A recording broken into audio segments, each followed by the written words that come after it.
চট্টগ্রামে সরকার থেকে কোনো নেট বদলি ছিল না, সেই কথা জানিয়েছেন নাঈম। আজকে সেটি নিয়ে বিস্তারিত।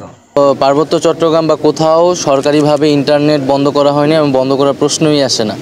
সেখানে বিচ্ছিন্নভাবে কয়েকটা জায়গায় কিছু সমস্যা হয়েছিল, সাময়িকভাবে কিছু জায়গায় কিছু বন্ধ ছিল এবং সেটাকে খুবই ফুলিয়ে ফেপে বলা হচ্ছে যে ইন্টারনেট বন্ধ হয়েছিল। এরকম কোনো নির্দেশনা হয় না এবং এরকম কোনো ঘটনাও ঘটে নাই যে পার্বত্য চট্টগ্রাম বা কোনো একটা জায়গায় সেখানে দীর্ঘ সময় ইন্টারনেট বন্ধ ছিল, এরকম প্রমাণ কেউ দেখাতে পারবে না।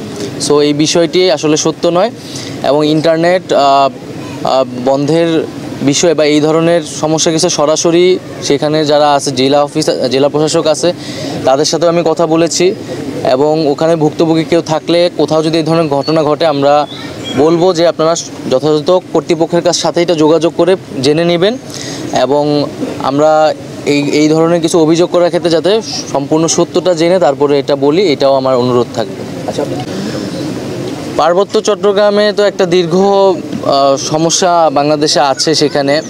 তো এই সমস্যাটি আমাদের নিজেদের অভ্যন্তরীণভাবে সেটা সমাধান করতে হবে এবং আমরা কিন্তু পার্বত্য চট্টগ্রামের যেই সমস্যাটি নিয়ে কিন্তু আমাদের আজকে কয়েকজন উপদেষ্টা সেখানে যাবেন এবং আমরা অভ্যন্তরীণভাবে সেটি সমাধানের চেষ্টা করছি।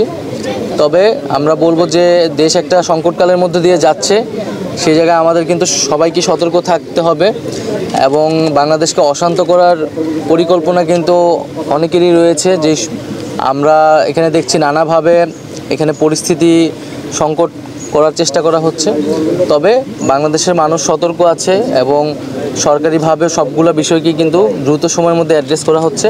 আশা করি দ্রুত সময়ের মধ্যে সেখানে সমস্যাও সময়ে বলেছি যে এটা আসলে